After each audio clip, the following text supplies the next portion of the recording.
la 30e année après la chute de notre ville, je me trouvais à Babylone, moi Southaël, appelé Esdra, et je fus troublé. J'étais sur ma couche, le visage découvert, et les pensées me venaient à l'esprit. Car j'avais vu la ruine de Sion et la joie des habitants de Babylone. Mon esprit fut fortement ébranlé et je commençai à adresser au Très-Haut des paroles terribles. Mon Seigneur, mon Dieu, lui dis-je, n'as-tu pas parlé jadis, quand tu créas la terre, toi seul, quand tu donnas des ordres à l'argile? Et elle produisit Adam dans un corps mortel, c'était encore œuvre de tes mains, lorsque tu soufflas sur lui le souffle vital, et qu'il fut vivant devant toi. Tu l'introduisis dans le jardin que ta main avait planté avant que la terre ne subsistât. Tu lui donnas un ordre juste auquel il désobéit. Alors tu créas la mort contre lui et ses descendants. De lui sortirent des peuples, des tribus, des familles et des nations innombrables. Tous ces peuples marchèrent chacun selon sa volonté, ils péchèrent devant toi sans que tu les en empêchasses. Ensuite, au temps fixé, tu envoyas le déluge contre la terre et contre les habitants du monde, et tu les anéantis. Le châtiment fut égal pour tous, de même que tu avais envoyé la mort contre Adam, de même tu envoyas le déluge contre ceux-ci. Tu laissas survivre un d'entre eux nommé Noé avec sa famille, et de lui viennent tous les justes. Lorsque ceux qui habitaient sur la terre eurent commencé à croître et à multiplier, que leur postérité devint nombreuse, que des peuples et des nations sortirent d'eux, ils commencèrent à pécher de nouveau, plus que leurs prédécesseurs. Comme ils commettaient le mal devant toi, tu te choisis un d'entre eux appelé Abraham. Tu l'aimas et tu lui fis voir à lui seul la fin des temps quand vous étiez seuls ensemble la nuit. Tu conclus avec lui une alliance éternelle promettant de ne jamais abandonner sa postérité, tu lui donnas Isaac, et tu donnas à Isaac, Jacob et Ésaü. Tu choisis Jacob, tu écartas Ésaü, Jacob fut père d'une grande multitude. Tu emmenas ceux qui sortirent d'Égypte et tu les conduisis au mont Sinaï. Tu abaissas les cieux, tu secouas la terre, tu ébranlas le monde, tu fis trembler l'abîme, tu soulevas la mer. Ta gloire passa 4 portes, celle du feu, celle des tremblements de terre, celle du vent, celle de la grêle, quand tu donnais la loi aux enfants de Jacob et les prescriptions au peuple d'Israël. Tu ne leur enlevas pas le cœur mauvais, afin que ta loi portât ses fruits en eux. Car le premier Adam posséda un cœur mauvais et fut vaincu, non pas lui seul, mais aussi tous ceux qui naquirent de lui. Alors cette faiblesse demeura, ainsi que ta loi, dans le cœur des peuples avec la mauvaise racine, le bien disparut et le mal resta. Les jours passèrent, les années s'accomplirent, et tu suscitas pour toi ton serviteur nommé David. Tu lui dis de bâtir une ville en ton nom et de t'y offrir des sacrifices. Beaucoup de jours et d'années se passèrent, ceux qui habitaient dans ce pays firent le mal. Comme avaient agi Adam et ses descendants, il n'y avait personne qui pratiquât le bien, car ils possédaient un cœur mauvais. Tu livras ta ville aux mains de tes ennemis. Ce jour-là, je me dis en moi-même, est-ce que ceux qui habitent Babylone agissent mieux, pour s'emparer de la ville de Sion? Ensuite, quand je suis venu ici, j'ai vu des péchés innombrables, mon âme a vu beaucoup d'impies depuis 30 ans, et mon esprit a trouvé surprenant que tu supportes à mes yeux les pécheurs, que tu épargnes les méchants, après avoir rejeté ton peuple et protégé tes ennemis. Tu n'as indiqué à personne comment finirait cette conduite. Est-ce que Babylone agit mieux que Sion? Ou bien un autre peuple qu'Israël t'a-t-il connu? Quel peuple comme Jacob a cru à ta loi? Sa récompense n'a pas paru, sa peine n'a pas porté de fruits. J'ai parcouru les nations et je les ai trouvées dans la joie, ne mentionnant ta loi, ni tes commandements. Pèse aujourd'hui dans la balance nos péchés et ceux des habitants du monde, de manière à trouver la plus petite quantité qui fasse tourner le fléau de la balance. quand ceux qui habitent le monde n'ont-ils pas péché devant toi? Ou quel peuple a gardé ainsi tes commandements? Tu trouveras parmi les noms des hommes qui ont observé tes prescriptions. Chapitre 2. L'ange qui avait été envoyé vers moi et qui se nommait Uriel me répondit, ton esprit ne serait-il pas étonné de posséder le dessein de la majesté du Très-Haut? Assurément, Seigneur, lui dis-je. Il reprit, j'ai été envoyé pour te montrer 3 voies et te proposer 3 paraboles. Si tu m'expliques l'une d'elles, je te révélerai la voie que tu désires connaître, et je t'apprendrai pourquoi ce cœur est mauvais. Parle Seigneur, lui dis-je. Il répondit, va peser le feu avec une balance, mesurer le vent avec une mesure, ou bien rappelle vers moi le jour qui est passé. Je lui répliquai, qui donc parmi ceux qui sont nés pourrait le faire, pour que tu m'interroges là-dessus? Il me dit, si je te demandais, combien y a-t-il de demeures? Combien de sources à la surface de l'abîme? Ou combien de routes au-dessus du ciel? Ou quel est le chemin de l'enfer ou celui du paradis? Tu me répondrais, je ne suis pas descendu dans l'abîme, je ne suis jamais descendu dans l'enfer, je ne suis jamais monté au ciel. Mais je ne t'ai interrogé que sur le feu, le prendre, tu n'as pas pu me répondre là-dessus. Il ajoute, puisque tu es incapable de connaître ce qui est à ta portée. Comment pourrais-tu connaître la ligne de conduite du Très-Haut? Car la voie du Très-Haut est dans l'infini, et toi qui es corruptible tu ne peux connaître la voie de celui qui échappe à la corruption. Quand j'entendis ces paroles, je tombai la face contre terre et je dis, il eût été meilleur pour nous de ne pas être créés, plutôt que de l'être, de vivre dans le péché et de souffrir sans en connaître la raison. L'ange me répondit, les arbres de la forêt allèrent tenir conseil et dire, allons, marchons et livrons bataille à la mer pour la repousser devant nous. Et nous faire un autre emplacement de forêt. De même les flots de la mer tinrent conseil et dirent, allons montons et faisons la guerre à la forêt qui est dans la plaine pour nous faire une autre mer. Le projet de la forêt échoua, car le feu vint la dévorer. De même le projet des flots de la mer, car le sable les rendit immobiles. Si tu connais la justice, à qui d'entre eux donneras-tu raison, ou qui blâmeras-tu? Je lui répondis, l'un et l'autre étaient vains, car la terre a été donnée à la forêt et la mer doit porter ses flots.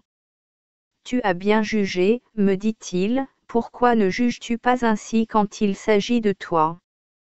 De même que la terre a été donnée à la forêt et la mer aux eaux, de même ceux qui habitent la terre peuvent comprendre seulement les choses terrestres.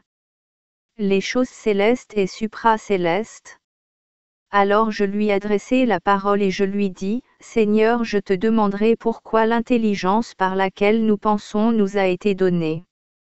Je n'ai pas voulu t'interroger sur les voies supérieures, mais sur ce qui nous arrive chaque jour, car Israël a été livré en opprobre aux nations, et le peuple que tu aimes au peuple de pécheurs, la loi de nos pères a été rejetée et il n'existe pas d'alliance écrite. Nous passons dans ce monde comme des sauterelles, notre vie ressemble à la fumée. Mais que fera-t-il pour son saint nom qui est invoqué sur nous? C'est là-dessus que je t'ai interrogé. L'ange répondit, si tu existes, tu verras, si tu vis, tu sauras, chaque chose en son temps car le siècle se hâte de passer. En effet, il ne peut porter l'espoir des justes, car ce siècle est rempli de douleur et de faiblesse.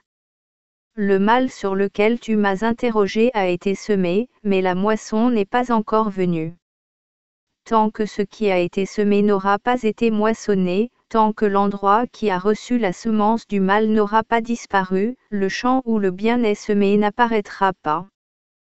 Car le grain de la semence du mal a été semé à l'origine dans le cœur d'Adam, le fruit du péché a été produit jusqu'à ce qu'arrive sa moisson. Songe, toi-même, si une graine de la semence du mal a produit tant de fruits du péché, combien une graine de la semence du bien, si elle avait été semée, aurait produit de fruits innombrables. Je pris la parole et lui dis, quand donc à quelle époque cela arrivera-t-il? Car nos jours sont peu nombreux et mauvais. Il me répondit, ce n'est pas à toi à te presser plus que le Très-Haut, tu te hâtes à cause de lui, le Très-Haut se hâte à cause d'un grand nombre.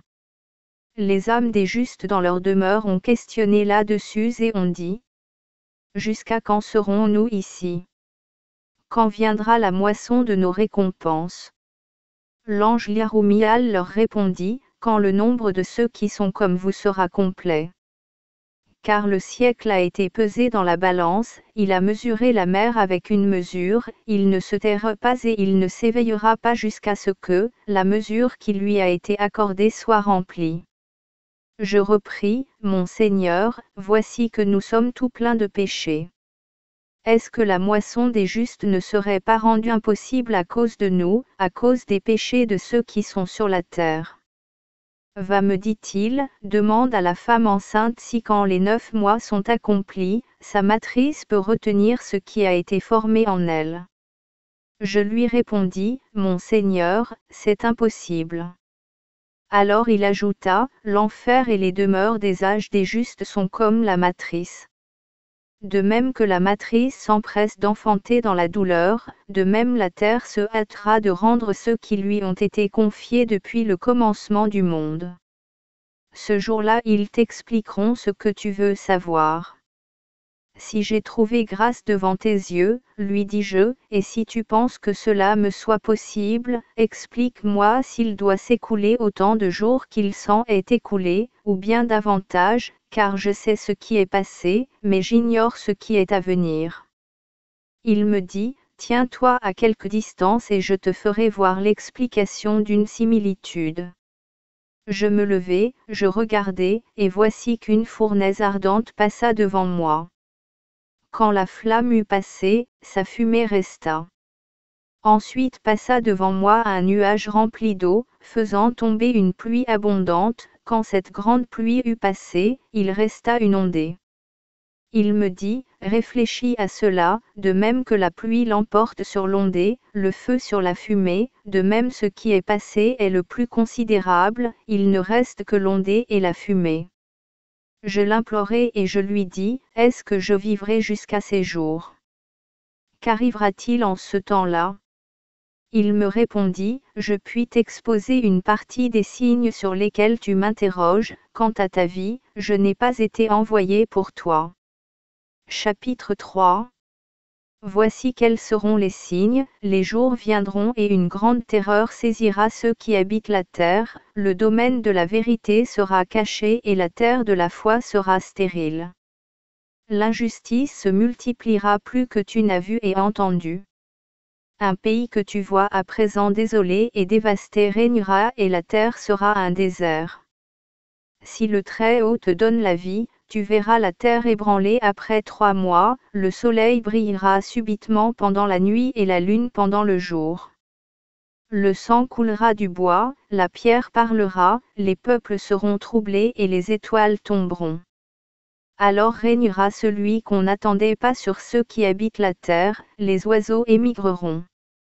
La mer de Sodome rejettera les poissons, et de nuit fera entendre un bruit inconnu à beaucoup, tous entendront sa voix. Il y aura du tumulte dans beaucoup de pays, un feu apparaîtra fréquemment, les animaux du désert quitteront leur région, des monstres naîtront de femmes ayant leurs règles. L'eau douce deviendra amère, les armées combattront les armées, ce jour-là, la sagesse sera cachée, la prudence s'en retournera dans sa demeure. On la cherchera chez beaucoup, et on ne la trouvera pas, l'injustice et la folie se multiplieront sur la terre. Une ville demandera à sa voisine, la justice ou celui qui pratique la justice sont-ils passés chez toi? Non, répondra-t-elle. En ces jours, les hommes espéreront et n'obtiendront pas, ils se marieront et ne se réjouiront pas, ils travailleront et se mettront à l'œuvre, mais leurs projets ne réussiront pas. Tels sont les signes qu'on m'a envoyés annoncer. Si tu pries et si tu pleures encore comme à présent, et si tu jeûnes de nouveau 7 jours, tu entendras encore de grandes choses. Ensuite je m'éveillai, mon corps frissonna, mon âme fut affligée au point de manquer de force.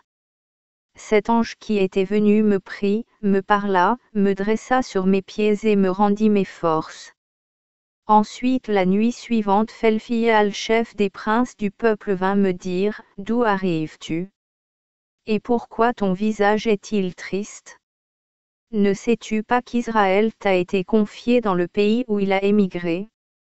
Lève-toi donc, prends quelque nourriture pour ne pas nous abandonner comme le berger qui abandonne son troupeau au pouvoir des loups cruels. » Je lui dis, « Va-t'en d'auprès de moi, ne viens pas me trouver avant 7 jours, alors tu viendras à moi, et je te parlerai. » Il me quitta. Je jeûnai pendant 7 jours, affligé et pleurant, comme l'avait prescrit l'ange Uriel.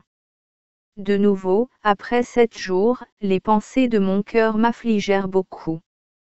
L'esprit de sagesse s'empara de mon âme et je me mis à parler devant le Très-Haut. « Seigneur, mon Dieu, lui dis-je, tu t'es choisi une vigne unique parmi toutes les forêts et tous les arbres de la terre. Parmi tous les pays du monde, tu t'es choisi une seule terre, parmi toutes les fleurs du monde, tu t'es choisi un lys. De tous les abîmes de la mer, tu t'es rempli un ruisseau, de toutes les villes qui ont été bâties, tu as sanctifié pour toi Sion. De tous les oiseaux qui ont été créés, tu t'es consacré une colombe, de tous les troupeaux qui ont été créés, tu as sanctifié pour toi une brebis. Entre tous les peuples nombreux, tu t'en es choisi un, tu as fait l'épreuve d'une loi parmi toutes et tu l'as donnée à la nation que tu aimes entre toutes. Et maintenant, Seigneur, pourquoi as-tu livré ce peuple unique à des multitudes? Pourquoi as-tu déshonoré cette racine parmi les autres? Pourquoi as-tu prodigué ton seul bien à beaucoup? Ceux qui croyaient à ta loi ont été foulés aux pieds par les ennemis de ton alliance. Si tu as pris ton peuple en haine, il valait mieux le châtier de ta main. Quand j'eus prononcé ces paroles, ce même ange qui était venu à moi la nuit précédente fut envoyé vers moi. Et me dit, « Écoute-moi, je te parlerai, prête-moi l'oreille et je répéterai mes paroles devant toi. » « Parle, lui dis-je, mon Seigneur. » Il reprit, « Ceci est étrange pour Israël, ou bien l'aimes-tu plus que celui qui l'a créé? » « Non Seigneur, répondis-je, mais j'ai parlé à cause de ce qui m'affligeait, je suis tourmenté continuellement, tandis que je cherche à trouver la voie du Très-Haut, et à connaître le chemin de son jugement. Cela ne t'est pas possible. Pourquoi?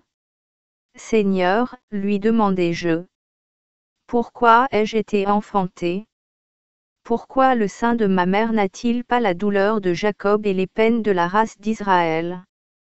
Il me dit, compte les jours qui ne sont pas encore venus, rassemble-moi les fleurs qui sont dispersées et ranime-moi les herbes qui se sont desséchées. Ouvre-moi les demeures closes, montre-moi les visages de ceux que tu n'as jamais vus et fais-moi entendre leur voix, alors je te parlerai des souffrances qu'ils ont éprouvées justement.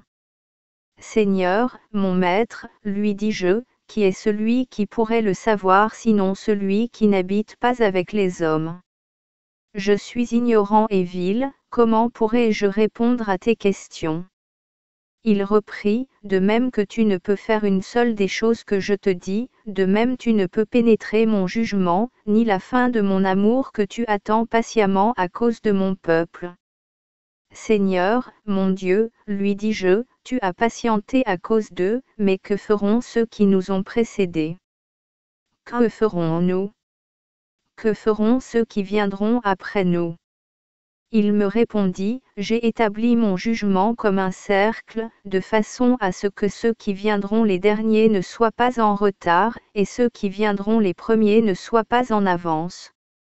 Je lui demandai, ne t'était-il pas possible de les créer tous ensemble, ceux qui nous ont précédés, ceux qui nous suivront, ceux qui sont maintenant, de manière à montrer plutôt ta justice? Que la créature ne se hâte pas plus que le Créateur, me dit-il, car le monde ne pourrait porter ceux qui ont été créés en lui. Seigneur, pourquoi dis-tu à ton serviteur que tu ressusciteras en une fois ceux que tu as créés? Si tu les rends ainsi à la vie, le monde sera trop étroit. Sinon, n'aurait-il pas pu les porter en même temps que ceux qui existent? Va donc dire au sein de la femme, qui a enfanté 10 enfants, pourquoi les enfantes-tu année après année? Demande-lui donc de les mettre au monde tous les 10 en même temps. Ne peut-il le faire qu'année par année? Il me dit, j'ai donné la matrice de la terre pour ceux qui ont été semés par intervalle. De même qu'un enfant ne peut enfanter non plus que la femme qui a vieilli, de même j'ai constitué, selon diverses époques, le monde que j'ai créé. Je l'interrogeai en ces termes, puisque tu m'as donné le moyen de te parler, voici qu'en vérité tu m'as dit, votre mère est jeune et sa vieillesse est accomplie. Il me répondit, demande à celle qui a enfanté, elle te parlera. Dis-lui, pourquoi ceux que tu as enfantés jusqu'à présent ne sont pas comme ceux qui les ont précédés, mais sont moins forts? Elle te répondra, autre est celui qui est enfanté dans la force de la jeunesse, autre est celui qui est enfanté dans une vieille matrice. Quant à toi, tu sais que vous êtes inférieur en force à ceux qui vous ont précédés. Et ceux qui viendront après vous vous seront inférieurs, il en est de même pour ce qui a été créé et ce qui a existé, depuis qu'il a perdu la force de sa jeunesse. Je repris, Seigneur, accorde-moi cette faveur, si j'ai trouvé grâce devant tes yeux, dis à ton serviteur par qui tu visiteras le monde. Chapitre 4. Il me dit, d'abord par le Fils de l'homme, ensuite par moi-même, car, avant la création de la terre et des pays, avant l'affermissement des parties du monde, avant le souffle des vents, avant que résonna le bruit du tonnerre, avant que brilla la lumière de l'éclair, avant que la terre du paradis fût affermie, avant qu'apparût la beauté des fleurs, avant que la force des tremblements de terre fût puissante, avant que l'armée fût dénombrée, avant qu'on vît l'élévation de l'éther, avant que la mesure des deux fût nommée, avant que le siège de Sion fût solide, avant qu'on connût la trace du monde futur, avant que fussent marqués du sceau ceux qui terrorisent la foi. Ce jour-là la pensée prêtée par moi-même et qu'il n'en était pas d'autre. Je lui répondis, quelle sera la marque de la durée qui lui est assignée? Quand arrivera la fin du premier monde? Quand le commencement du suivant? Il me dit, d'Abraham à Isaac, car c'est de lui que naquirent Jacob et Ésaïe. Le commencement de l'autre monde est Jacob. L'extrémité de l'homme est son talon et son commencement est sa main.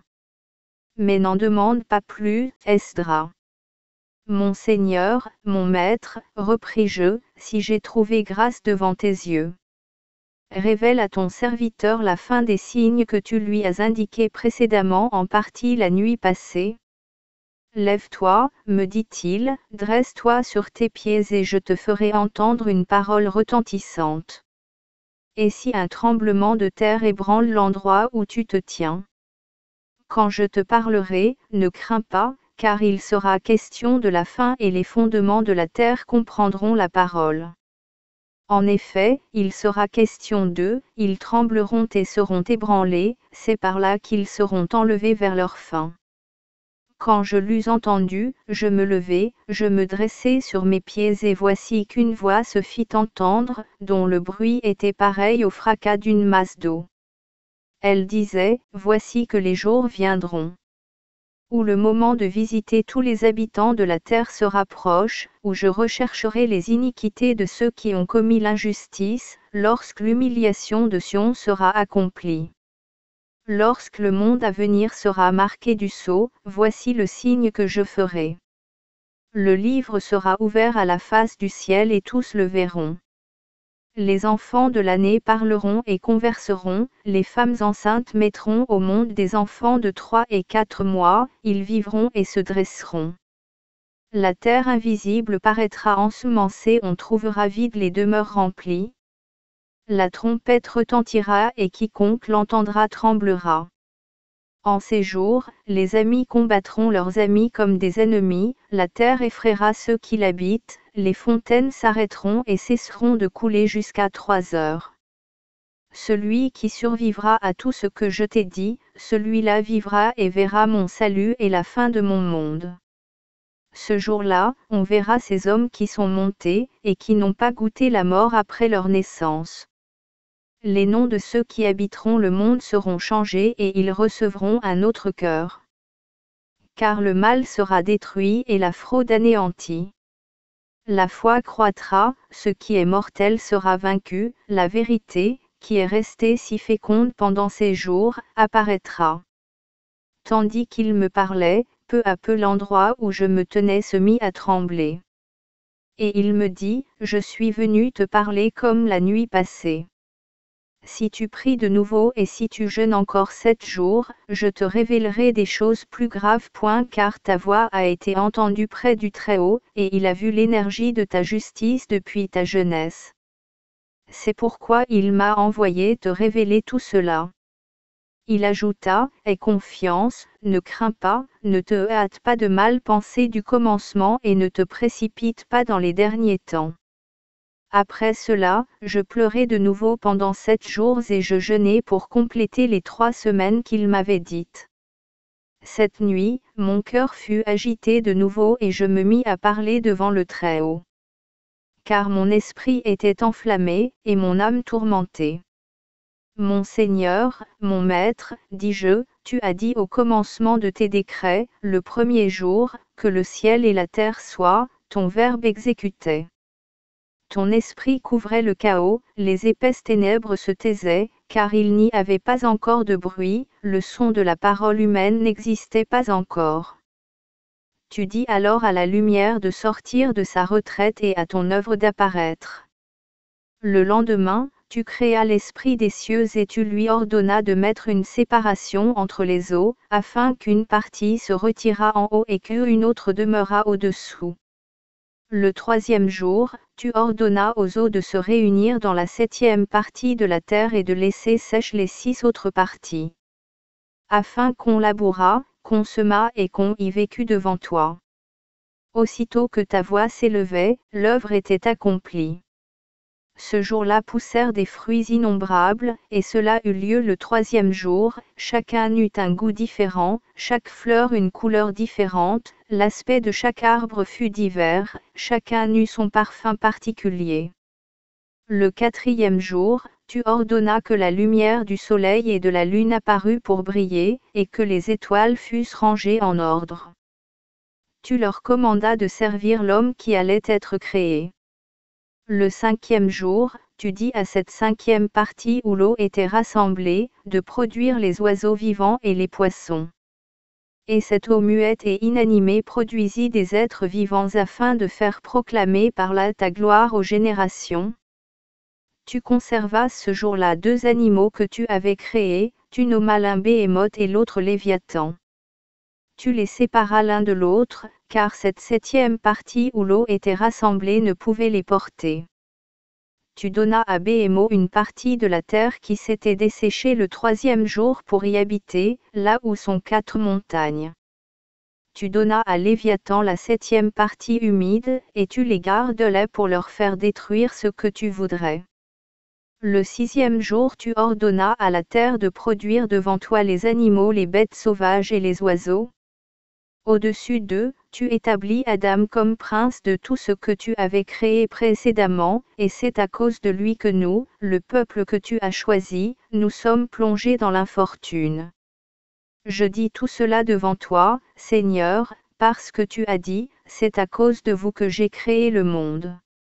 Les autres nations qui descendent d'Adam sont comme rien, elles ressemblent à la salive, ou aux gouttes d'eau d'un seau, elle est leur joie. Et maintenant, voici que ces mêmes nations qui sont comme rien nous dominent et nous foulent aux pieds. Et nous, ton peuple à qui tu disais, vous êtes mon premier-né, mon fils unique que j'aime, nous avons passé entre leurs mains. Si tu as créé le monde pour nous, pourquoi ne le possédons-nous pas en héritage? Chapitre 5. Lorsque j'eus fini de prononcer ces paroles, l'ange qui était venu me trouver auparavant, la nuit passée, fut envoyé vers moi. Il me dit, lève-toi, Esdras, écoute ce que je suis venu te dire. Parle, mon Seigneur, lui dis-je. Il reprit. Soit une mer qui, dans un endroit vaste, est large et étendue, mais le passage de son entrée est étroit et pareil à un fleuve. Si quelqu'un veut pénétrer dans cette mer, qu'il voit et qu'il trouve si, à moins de prendre ce passage étroit, il pourra arriver dans cet endroit large. Ou bien, soit une ville bâtie dans le désert. Et abondante en biens, mais dont l'abord est étroit et abrupt, à droite un feu, à gauche un abîme. Il existe un chemin entre le feu et l'abîme, juste de la largeur du pas d'un homme. Si cette ville est donnée en héritage à un homme, comment pourra-t-il entrer en possession de son bien, s'il ne passe par cet endroit dangereux? Je lui dis, c'est ainsi, Seigneur. Il reprit, il en est de même de la terre des Israélites et de leur part. Car j'ai créé le monde à cause d'eux, et les routes de ce monde ont été âpres, étroites, peu nombreuses, mauvaises, périlleuses, remplies de difficultés et de peines. Les routes du monde à venir sont grandes, larges, brillantes et produisent des fruits dont la vie est éternelle. Si vous autres, vivants, vous ne franchissez ces difficultés et ce péché, vous ne pourrez obtenir ce qui vous est réservé. Donc, pourquoi te troubler toi qui n'es que poussière? Pourquoi te tourmenter, mortel? Pourquoi ne pas songer en ton esprit à l'avenir, plutôt qu'au présent? Je lui répondis, Seigneur, tu as dit dans ta loi que les justes hériteront de tout cela et que les pécheurs périront. Car les justes supporteront bien des difficultés, dans l'espoir du large espace, les pécheurs se fieront aux endroits âpres et ne verront pas la vaste étendue. Il me dit, tu ne peux mieux juger que l'unique, tu n'es pas plus sage que le Très-Haut. Que périsse cette multitude qui méprise la loi que le Seigneur a établie. Car le Seigneur a prescrit à ceux qui existent ce qu'ils doivent faire pour vivre, ce qu'ils doivent observer pour ne pas être châtiés. Mais ils l'ont repoussé et abandonné, ils ont établi pour eux une doctrine mauvaise. Ils se sont fait une règle de la fraude et de l'injustice, avec tout cela ils ont dit, il n'y a pas de Dieu, et ils ont abandonné sa voie. Ils ont transgressé sa loi, ils ont méprisé son alliance, ils n'ont pas cru à ses prescriptions et ont tenu son œuvre en dédain. Aussi ce qui est vide est au vide, ce qui est plein est au plein. Car voici que viendra le jour où apparaîtront les signes que je t'ai dit, où la région qui est visible à présent se cachera, où la terre qui est cachée maintenant apparaîtra. Quiconque sera exempt du mal que je t'ai dit, verra ma gloire. Car mon Messie apparaîtra avec ceux qui l'accompagnent et réjouira ceux qui ressusciteront. Et après cela, mon serviteur, mon Messie finira ainsi que tous les hommes qui respirent. Le monde reviendra à son premier état, et il sera muet pendant 7 jours, comme précédemment, personne ne survivra. Après 7 jours le monde, qui n'est pas encore éveillé, se réveillera et le monde mortel sera anéanti. La terre rendra ceux qui s'y seront couchés, la poussière restituera ceux qui s'y sont endormis et ensuite les demeures rendront l'âme qui y aura été placée. Ce jour-là, le Très-Haut apparaîtra sur son trône qu'il a créé, sa miséricorde viendra, sa douceur se retirera, sa patience cessera. Le jugement seul restera, sa justice se lèvera, sa foi croîtra, son œuvre suivra, sa rémunération apparaîtra, sa justice s'éveillera et l'injustice n'endormira pas. Chapitre 6. Le puits du jugement sera découvert devant le lieu du repos et la fosse de l'enfer apparaîtra en face du paradis de délices. Ce jour-là, le Très-Haut dira devant le peuple qui se sera éveillé, « Voyez et sachez quel est celui à qui vous avez désobéi, que vous n'avez pas servi, dont vous avez méprisé les ordres. Considérez devant vous, d'un côté, la joie et le repos, de l'autre le jugement et le feu. » Il leur parlera ainsi le jour du jugement. Le jour du jugement, voici ce qui arrivera, il n'y aura ni soleil, ni lune, ni étoile, ni nuée, ni éclair, ni tonnerre, ni vent, ni eau, ni ciel, ni ténèbres, ni nuit, ni jour, ni hiver, ni printemps, ni été, ni froid, ni chaleur, ni vapeur, ni grêle, ni glace, ni neige, ni pluie, ni rosée, ni soir, ni matin, ni lumière, ni splendeur, ni lueur, ni flambeau, mais seulement l'éclat de la majesté du Seigneur pour que tous ceux qui l'attendent voient tout cela en lui. La durée de ce jour égalera 7 ans. Tel sera son jugement, tel son arrêt. Je t'ai parlé pour toi seul. Je lui répondis, Seigneur, je dis maintenant, heureux ceux qui existent et gardent tes commandements. Mais au sujet de ce que je t'ai demandé, quel est celui des vivants qui ne pêche pas? Quel est celui qui a enfanté et n'a pas abandonné ta loi? Je vois, maintenant, combien sont rares ceux que tu réjouiras dans le monde futur, et combien nombreux ceux qui seront condamnés. Car un cœur mauvais a grandi en nous. Il nous a fait errer, il nous a conduits dans l'impiété, il nous a emmenés dans la route de la mort, dans le chemin de la corruption, il a éloigné de nous la vie, ce n'est pas le fait d'un petit nombre, mais de tous ceux qui ont été enfantés. Écoute, me dit-il, je te parlerai et je t'instruirai de nouveau. C'est pour cela que le Très-Haut n'a pas fait un seul monde, mais deux. Toi quand tu dis, les justes sont rares et peu nombreux tandis que les méchants se sont multipliés, écoute, au contraire, si tu n'as que peu de pierres précieuses, prendrais-tu en échange, à cause de leur quantité du plomb et de l'argile? Je lui répondis, comment cela se peut-il, Seigneur? Il me dit, cela ne se peut pas seul, mais interroge la terre, elle te parlera, parle-lui, elle t'instruira. Dis-lui, voici que tu produis l'or, l'argent, l'airain, le fer, le plomb et l'argile. L'argent est plus abondant que l'or, l'airain que l'argent, le fer que l'airain, le plomb que le fer, l'argile que le plomb. Reconnais donc quel est le plus précieux et le plus désirable, ce qui est abondant ou ce qui est rare. Seigneur, lui dis-je, ce qui est le plus précieux, c'est ce qui est rare, ce qui a le moins de valeur, c'est ce qui est abondant. Il reprit, examine toi-même ce que tu as pensé, on se réjouit plus de ce qui est rare que de ce qui est abondant. De même est l'espoir des justes qui vient de moi, je me réjouirai du petit nombre de ceux qui vivront, car ils obtiendront ma gloire en effet, mon nom a été glorifié en eux.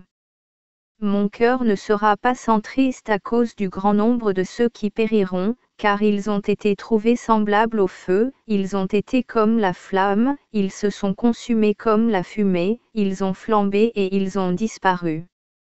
Je lui dis en réponse, ô terre, pourquoi une nouvelle création a-t-elle eu lieu de ta poussière, qui te ressemble? Mais il eût mieux valu qu'il ne fût pas créé d'esprit en nous, plutôt que d'en créer. Il grandit avec nous et nous serons châtiés à cause de lui, car nous savons que nous périrons. Que la race humaine se lamente et que les animaux sauvages se réjouissent. Que tous ceux qui sont nés de la femme pleurent et que les troupeaux de bêtes soient dans la joie. Ils l'emportent sur nous, car il n'y a pas de jugement qui les attende, ils ne connaissent pas de jugement et n'espèrent pas vivre après la mort. À quoi nous sert-il de vivre? Nous tous qui sommes nés, nous sommes plongés dans nos péchés, nous sommes remplis d'iniquité et nos fautes sont lourdes. Il vaudrait mieux pour nous ne pas passer en jugement après notre mort. Il me répondit, quand le Très-Haut a créé le monde, Adam et tous ses descendants, il a créé d'abord le jugement et la punition. Et maintenant, réfléchis à tes propres paroles, tu dis, notre cœur grandit avec nous. C'est à cause de lui que seront châtiés ceux qui seront sur la terre, car ceux qui avaient une intelligence ont péché, bien qu'ayant reçu la loi dans leur cœur, ils n'ont pas gardé ses commandements, connaissant sa loi, ils ont abandonné les prescriptions qu'il avait reçues. Que diront-ils quand ils seront jugés? Comment parleront-ils dans les jours suprêmes? combien de temps le Très-Haut a ménagé ceux qui sont sur la terre? Ce n'est pas à cause d'eux qu'il l'a fait, mais à cause de l'époque qu'il avait fixée.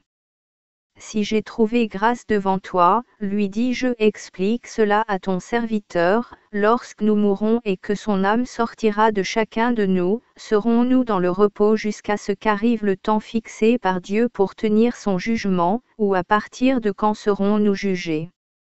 Il me répondit, je te le dirai, mais ne ferai pas avec les infidèles, ne sois pas du nombre de ceux qui seront jugés. Car tu t'es acquis près du Très-Haut un trésor qui t'est réservé, mais il ne t'apparaîtra qu'au jour suprême. Pour ce qui est de la mort, elle a lieu dès qu'est sorti l'ordre du Très-Haut, que quelqu'un meurt. Son âme quitte son corps pour aller vers celui qui le lui a donné, et elle commence par se prosterner devant la gloire du Très-Haut. S'il s'agit des impies qui n'ont pas gardé les voies du Très-Haut, qui ont méprisé sa loi, qui ont oublié sa crainte, ces âmes n'entreront pas dans la demeure éternelle, mais elles erreront, puis seront châtiées, tourmentées et affligées, et on leur montrera les 7 choses. La première, c'est qu'elles ont été infidèles à la voie du Très-Haut. La seconde, qu'elles n'ont pu revenir pour vivre. La troisième, qu'elles voient les récompenses destinées à ceux qui ont cru à la loi du Très-Haut. La quatrième, qu'elles voient les châtiments qui les attendent au jour suprême. La cinquième est qu'ils voient les âmes des justes gardées par les anges dans leur demeure, en grand repos. La sixième est qu'on les force à errer et qu'on leur montre les châtiments qu'ils recevront à partir de ce temps. La septième est la plus grande de toutes celles que je t'ai dites, c'est qu'ils fondent de honte et qu'ils sont couverts d'ignominie, desséchés par la crainte, quand ils voient devant eux la gloire du Très-Haut contre qui, pendant leur vie, ils ont péché et devant qui ils vont être jugés. Voici la situation de ceux qui ont gardé les commandements du Très-Haut, lorsqu'ils sont sortis de leur corps mortel. Car, dans tous les jours qu'ils y ont passés, ils ont servi le Très-Haut dans l'affliction continuelle, supportant leur peine afin d'accomplir la loi de celui qui les a instruits. Voici ce qui les concerne. D'abord ils verront avec une grande joie la gloire de celui qui les accueille et les favorisera de ces 7 manières. La première, d'avoir lutté avec beaucoup de peine pour vaincre la pensée mauvaise qui leur venait, pour ne pas être égarés par elle dans la mort ni dans leur existence actuelle. La seconde, c'est de voir errer les âmes des pécheurs et la condamnation qui les attend. La troisième, c'est que celui qui les a créés rendra en leur faveur le témoignage qu'ils ont gardé pendant leur vie, la loi qui leur a été donnée.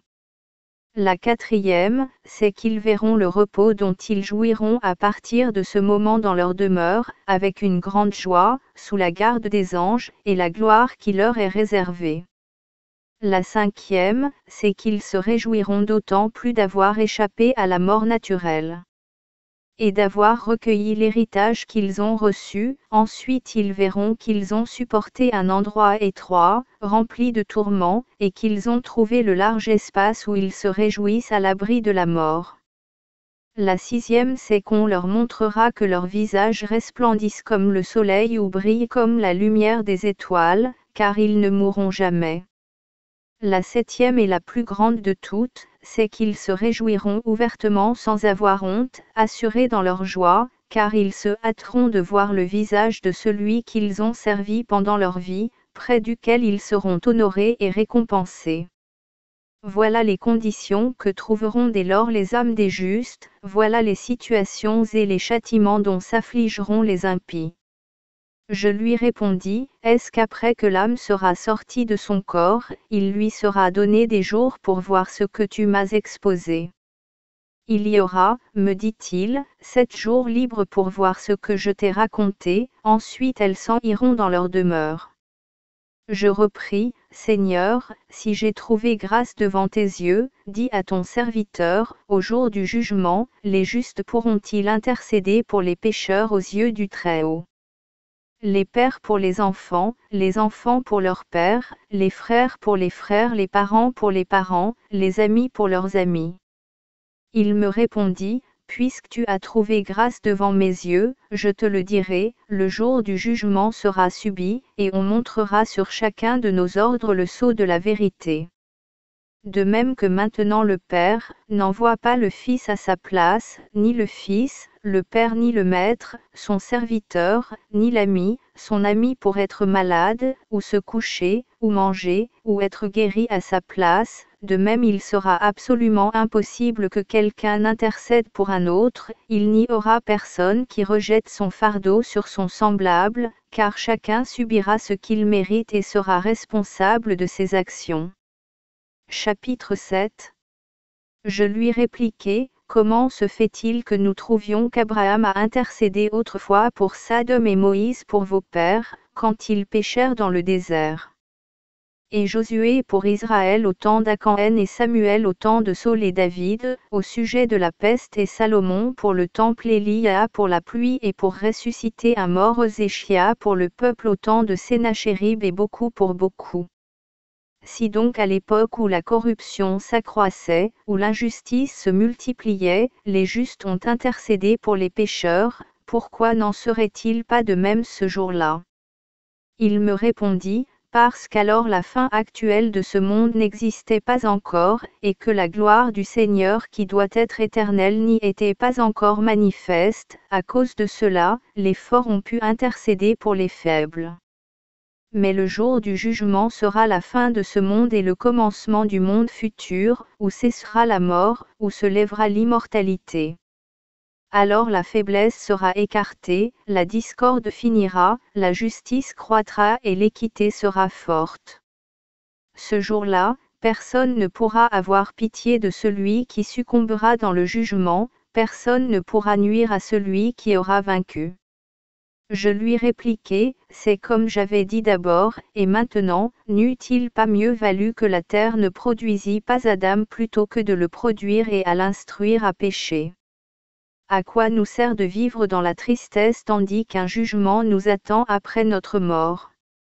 Adam, qu'as-tu fait?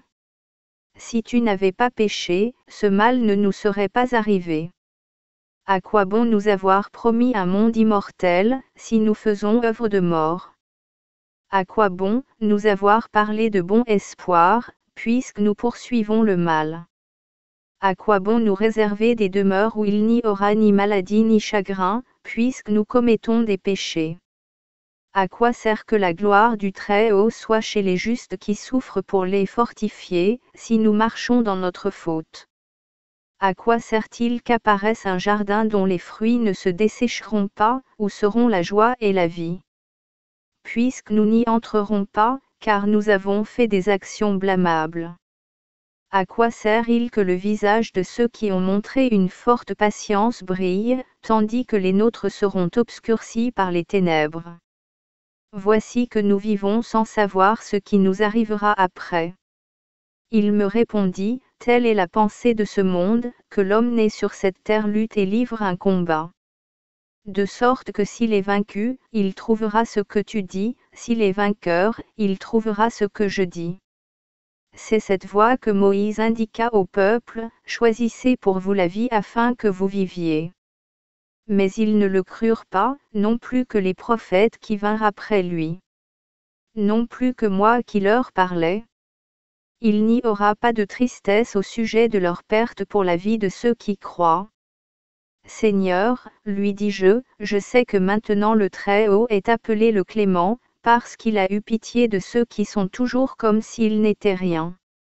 Le Compatissant, parce qu'il a pitié de ceux qui se tournent vers sa loi. Le Patient, parce qu'il a montré envers ceux qui péchaient la même patience qu'envers ses enfants. Le Généreux, parce qu'il a donné à ceux que je t'ai dit selon ce qu'ils méritaient par leurs actions. Très miséricordieux, parce qu'il prodigue sa miséricorde à ceux qui existent, autant à ceux qui désobéissent qu'à ceux qui sont dignes d'éloge. Car s'il ne prodiguait sa miséricorde, le monde ne pourrait subsister, non plus que ceux qui y habitent. Il est généreux, car s'il n'accordait pas par sa bonté que les pécheurs fussent allégés de leurs fautes, le genre humain ne vivrait pas. Il est le juge, car s'il ne conservait pas l'œuvre qu'il a faite, il détruirait la multitude des impies, et il ne resterait de la foule qu'il a créée qu'un très petit nombre d'hommes. Chapitre 8. Il me répondit, le Très-Haut a fait ce monde pour beaucoup et le monde à venir pour peu. Je vais expliquer cette figure devant toi, Esdras, interroge la terre et elle te dira qu'elle donne la poussière dont on fait les vases, et la poudre d'or, la première est bien plus abondante que la seconde. Beaucoup y ont été créés, mais peu vivront. Je repris, que l'âme se réjouisse à cause de l'intelligence et que l'oreille boive la sagesse. Car l'oreille est venue pour entendre et s'en va, malgré qu'il ne lui ait donné que peu de vie. Seigneur, si tu le permets à ton serviteur, quand tu nous as donné le cœur et la pensée pour s'aimer là où nous cultivons, nous semions pour récolter des fruits et pour qu'ils puissent vivre, mais tous sont morts alors que le monde portait le genre humain. Car tous, nous sommes égaux, nous sommes, comme tu l'as dit, l'œuvre de tes mains. Tu crées l'homme maintenant dans la matrice, tu lui fais un corps et des membres, tu lui donnes un cœur, tu le conserves dans le feu et l'eau. Pendant 9 mois elle porte ce que tu as créé et il est gardé par ta parole. Puis, après que sa mère l'a mis au monde, après sa naissance et sa création. Tu ordonnes que le lait coule de tous les membres vers ses mamelles, fruits du sein. Pour allaiter pendant un certain temps celui que tu as créé, tu le fais grandir par ta miséricorde. Tu le nourris de ta justice, tu l'instruis dans ta loi et tu le reprends par ta sagesse. Ensuite tu fais périr celui que tu as créé et animé, ton serviteur. Mais si tu détruis celui que depuis tant de jours tu as créé et formé, pourquoi l'as-tu créé ? Maintenant j'ai parlé en assurance, et toi, tu sais tout, mais moi, je suis soucieux à cause de ton peuple, et de ton héritage, c'est là ce qui m'afflige. C'est pourquoi j'ai commencé à t'implorer à cause de moi et à cause d'eux, car je vois notre chute, à nous qui habitons en ce monde, et j'entends la loi du monde futur. Aussi écoute ma voix, entends ma prière et je parlerai devant toi. Commencement de la prière prononcée par Esdras avant qu'il fût enlevé. Seigneur, qui habite dans l'éternité, qui voit dans les terres élevées, très haut qui réside au ciel, dont le trône est invincible, dont la gloire est infinie, dont les anges se tiennent debout avec effroi, par l'ordre duquel existe le vent et le feu, dont la parole est ferme, dont le langage est durable, dont la loi est forte, dont les ordres sont terribles, tes décisions dessèchent les abîmes, ta colère fait fondre en eau les montagnes et la justice est ton témoignage. Écoute la parole de ton serviteur, entends les demandes de ta créature, prête l'oreille à mon langage. Tant que je serai en vie je te parlerai, tant que mon cœur existera, je te répondrai. Ne considère pas les fautes de ton peuple, mais la justice de ceux qui t'ont servi. Ne regarde pas l'œuvre des pécheurs mais les douleurs de ceux qui ont gardé tes commandements. Ne t'irrite pas à cause de ceux qui ont fait le mal devant toi, mais souviens-toi de ceux qui ont cru à ta loi dans leur cœur. Ne veuille pas faire périr ceux qui se sont conduits comme des animaux, mais rappelle-toi et considère ceux qui ont embrassé ta loi avec un cœur serein. Ne t'irrite pas contre ceux qui sont pires que les bêtes, mais aime ceux qui ont toujours eu confiance en ta gloire. Mais nous et ceux qui nous ont précédés, nous avons commis des fautes mortelles, sois miséricordieux pour nous et ceux qui ont péché. Car si tu as pitié de nous qui n'avons pas de bonnes actions, tu seras appelé en ce jour le miséricordieux. Pour les justes qui ont en réserve près de toi de bonnes actions, tu auras pitié d'eux à cause de leurs œuvres. Qu'est-ce que l'homme pour t'irriter contre lui ? Qu'est-ce que la race mortelle pour exciter ton courroux ? En vérité, je le dis, il n'est pas parmi ceux qui ont été enfantés quelqu'un qui n'ait pas péché. Par là, on connaîtra bien ta bonté, si tu as pitié de ceux qui n'ont pas de bonnes actions. Il me répondit, en vérité, tu as parlé selon la justice, il en est ainsi. En vérité, je ne désire pas pour ceux qui ont péché la mort, ni le jugement, ni la destruction, mais je me réjouis à cause des justes, car ce sont ceux qui vivront et qui trouveront leur récompense. Il en est comme tu as dit. De même que le laboureur sème beaucoup de semences et fait beaucoup de plantations, si c'en est le temps, toute la semence ne vivra pas, toutes les plantes ne prendront pas racine, de même tous ceux qui sont en ce monde ne vivront pas. Je lui répondis, si j'ai trouvé grâce devant toi, permets que je parle. Si la semence du laboureur ne lève pas, il dit, peut-être n'a-t-elle pas reçu de pluie, c'est pourquoi elle a péri. Mais l'homme que tu as fait de tes mains, que tu as formé à ta ressemblance, s'il est ton image et si tu as tout créé à cause de lui, pourquoi le compares-tu et le fais-tu ressembler à la semence du laboureur? Loin de toi cela. Seigneur, mais épargne ton peuple, sois clément pour ton héritage car tu auras pitié de tes créatures. Il reprit, ce qui est en ce monde-ci est l'image de ceux qui l'habitent, ce qui est dans ce monde-là est l'image de ceux qui s'y trouvent. Mais tu es incapable d'aimer plus que moi mes créatures, et la plupart du temps, tu es comparable aux pécheurs, bien que tu n'en sois pas un, parce que tu t'es humilié, comme il te convenait et tu ne t'es pas considéré comme les justes pour être loué davantage. Les coupables qui habiteront le monde au jour suprême, souffriront beaucoup parce qu'ils s'avancent avec beaucoup d'orgueil. Toi, comprends pour toi, et recherche la gloire de ceux qui sont comme toi.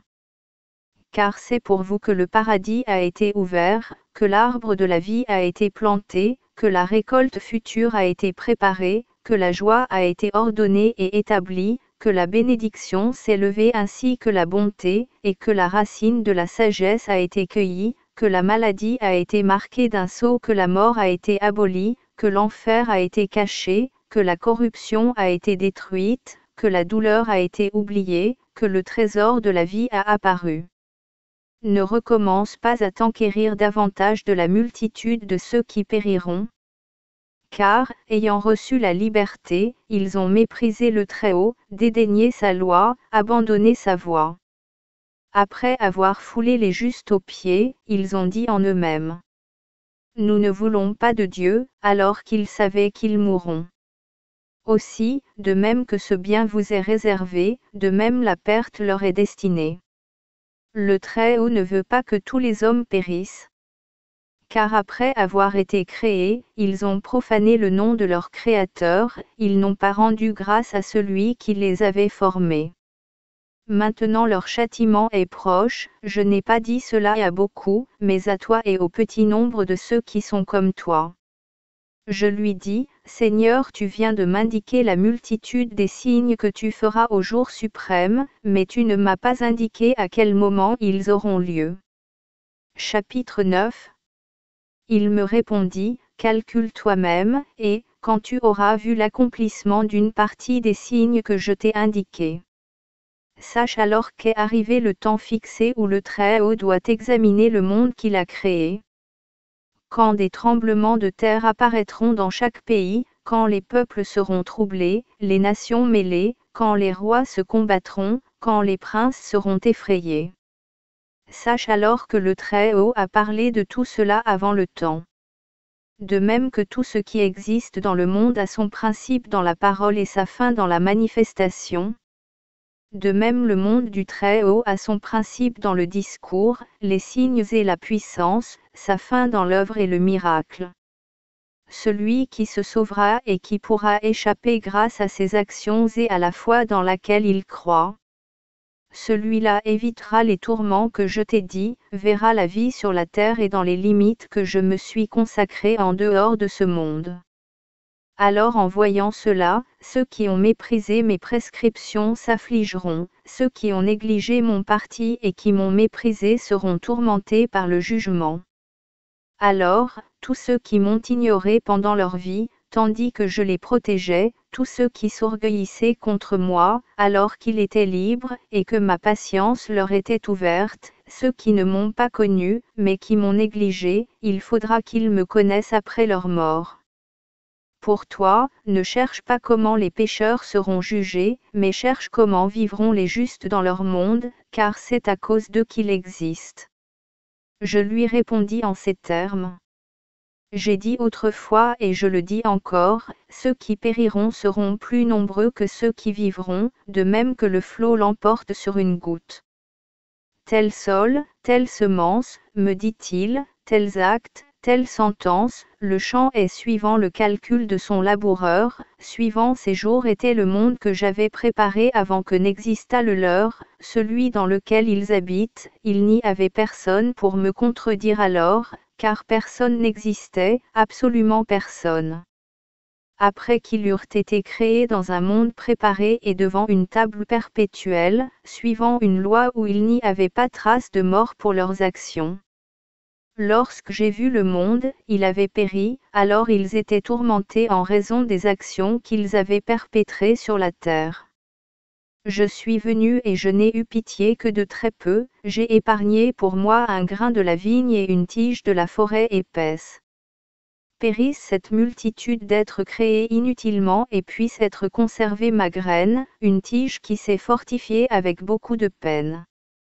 Toi, si de nouveau tu jeûnes et tu pries pendant 7 jours, si tu vas dans le désert où n'est construite aucune demeure, si tu manges seulement des fruits sauvages, si tu ne te nourris pas de chair, si tu ne bois pas de vin n'ayant pour nourriture que les fruits des arbres. Prie continuellement vers le Très-Haut, je viendrai et je te parlerai. Alors j'allai dans le désert dont le nom est Arphad comme il m'avait ordonné, je demeurai dans la prairie, je me nourris de fruits sauvages et ce que je mangeais me rassasiait. Après 7 jours, tandis que j'étais couché dans l'herbe et que mon cœur était troublé comme auparavant. J'ouvris la bouche, je commençai à parler devant le Très-Haut et je lui dis. Seigneur, mon Dieu, tu as apparu à nos pères dans la solitude, dans la terre déserte où il n'y avait ni forêt ni herbe.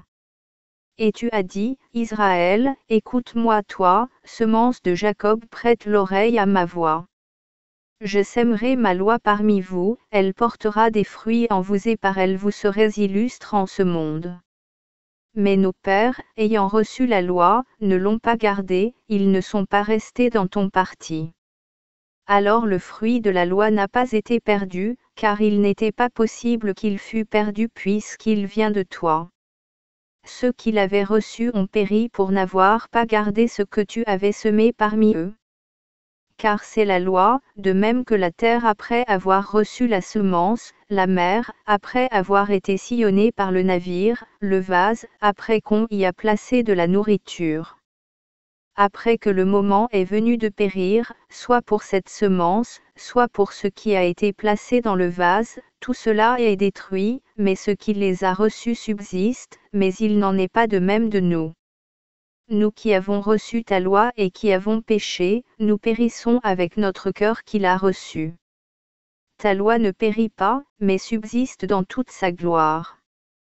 Je regardai ensuite de mes yeux, et je vis à ma droite une femme qui pleurait et poussait de grands cris, son âme était très affligée, ses vêtements étaient déchirés et sa tête couverte de cendres.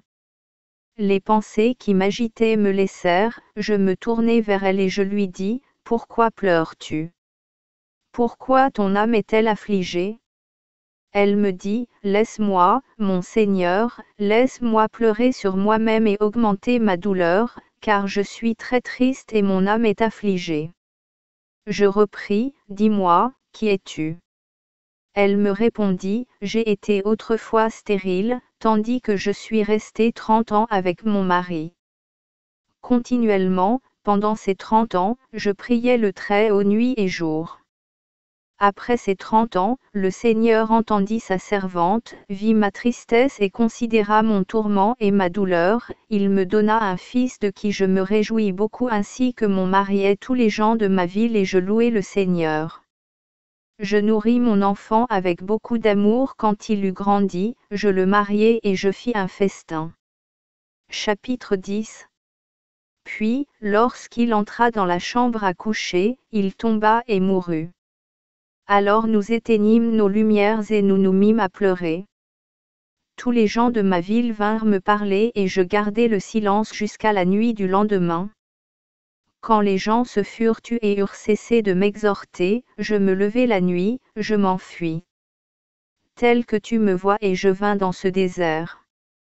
J'ai résolu de ne plus entrer dans une ville, mais de demeurer ici sans manger ni boire, de jeûner continuellement et de me lamenter jusqu'à ce que je meure. Les pensées qui m'agitaient m'abandonnèrent et je lui répondis avec colère.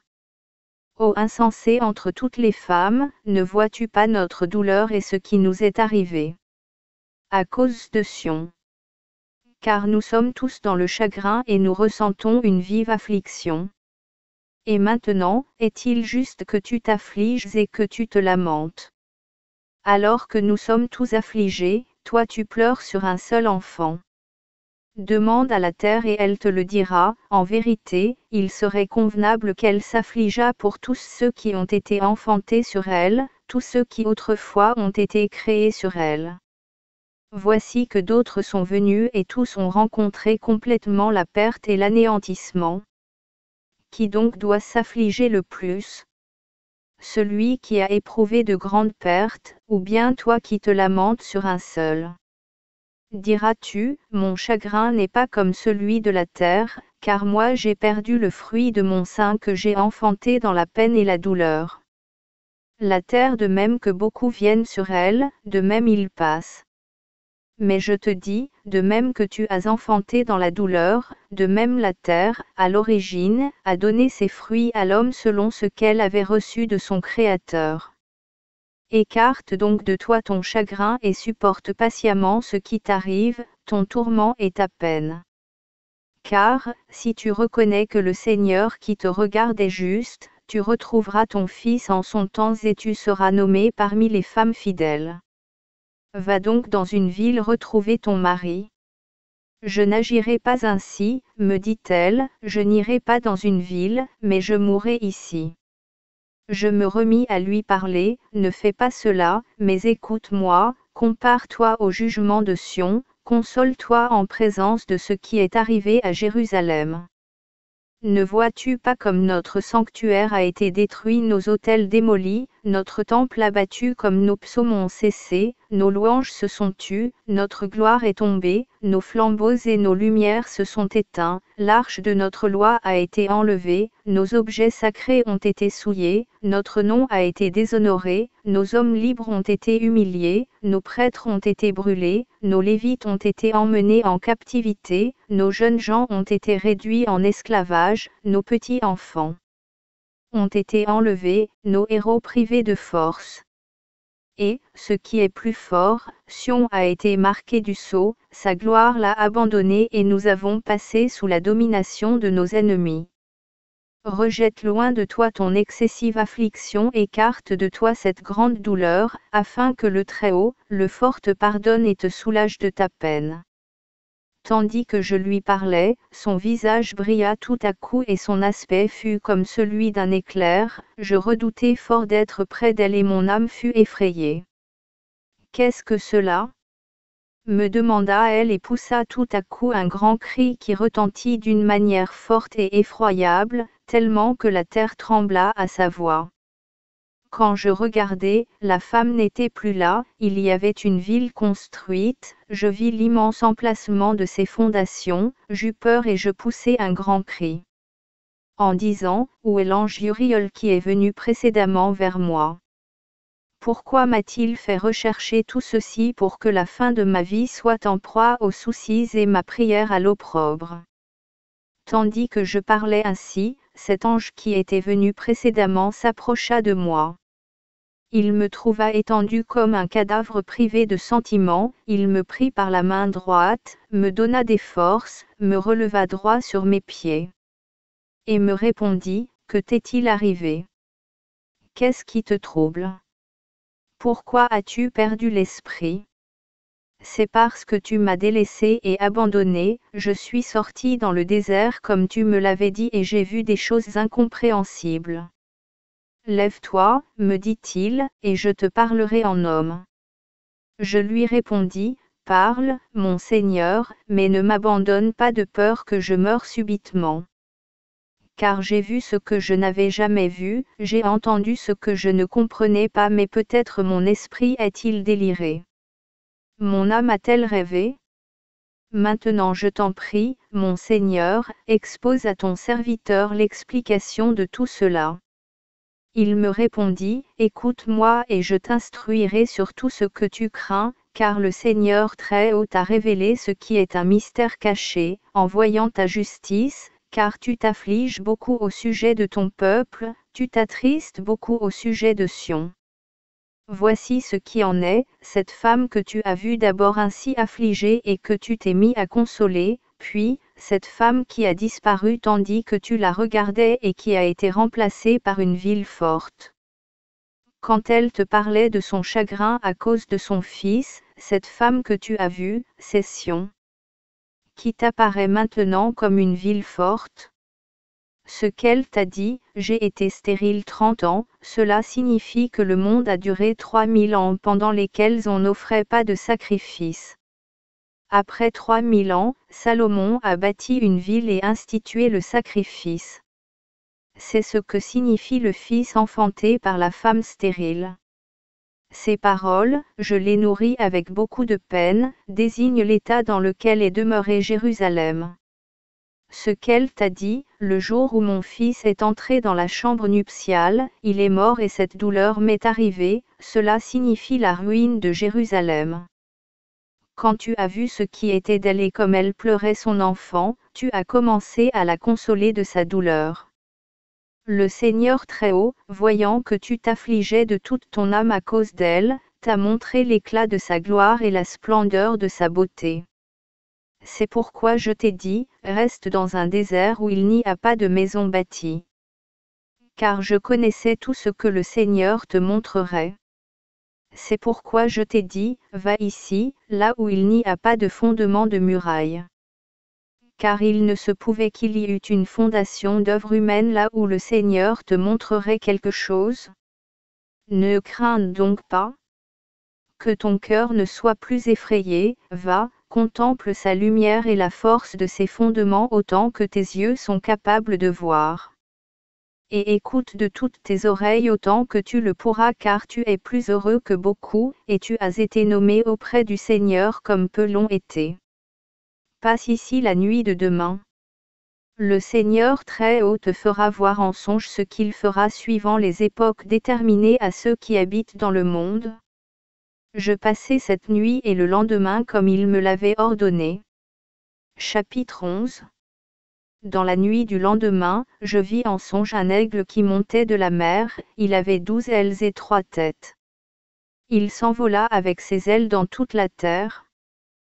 Tous les saints du ciel soufflaient sur lui et les nuées se rassemblaient sur lui. De ses ailes naissaient des têtes, et ses têtes étaient petites et minces. Ses têtes étaient en repos, celle du milieu était plus grande que les autres, mais elle était tranquille avec les autres. Cet aigle volait avec ses ailes pour régner sur la terre et sur ses habitants. De sorte que tout ce qui est sous les cieux lui était soumis, il n'y avait personne pour s'opposer à lui, personne de tout ce qui a été créé sur la terre. Cet aigle se leva, se dressa sur ses serres, poussa un grand cri et dit à ses ailes, ne veillez pas toutes ensemble, dormez chacune à votre tour et veillez à votre tour. Sa dernière tête était la plus grande. Tandis que je regardais, ce n'était pas de sa tête que sortait sa voix, mais du milieu de son corps. Ses têtes étaient au nombre de 8. Alors une aile sortit du côté droit et régna sur toute la terre. Lorsqu'arriva le temps fixé pour sa fin, elle disparut, si bien qu'on ne vit plus sa place, une autre sortit, régna longtemps et s'affermit. Ensuite, quand son temps fut venu, elle disparut comme la première. Une voix vint à elle et lui dit : Écoute, combien de temps tu as occupé la terre ? Je t'annonce ceci avant que tu périsses. Personne après toi ne sera fort comme toi, pas même la moitié du temps que tu as duré. Une troisième sortit, s'affermit, régna comme la première, puis elle disparut. De même, toutes les ailes de l'aigle sortirent, régnèrent chacune et disparurent. toutes les ailes se levèrent du côté droit, chacune à son tour, pour se fortifier et régner, puis elles disparurent. Il y en eut d'entre elles qui se levèrent, mais sans régner. Après cela, les 12 ailes disparurent ainsi que ses 2 têtes. Il ne resta dans le corps de cet aigle que les 3 têtes qui dormaient et ses 6 têtes. Ensuite 2 de ces dernières se séparèrent, se tinrent dans celles qui étaient du côté droit et 4 restèrent à leur place. Ces 4 prirent la résolution de se lever et de régner. L'une se leva, se dressa et disparut rapidement. La seconde de même, et passa plus vite que la première. Alors les 2 qui restaient prirent la résolution de se lever et de régner. Tandis qu'elle délibérait, voici que s'éveilla une des 3 têtes qui dormaient, c'était celle du milieu la plus grande de toutes, alors elle prit ses 2 têtes avec elle. Elle s'avança avec ses compagnes et dévora ces 2 têtes qui avaient délibéré de régner. Cette tête occupa toute la terre, fit éprouver toute espèce de tourment à ceux qui l'habitaient et opprima le monde beaucoup plus que les ailes qui s'étaient dressées. Après cela, cette tête du milieu disparut comme les autres. Les 2 restèrent, et, comme elle, régnèrent sur la terre et sur ses habitants. Puis, la tête du côté droit dévora celle du côté gauche.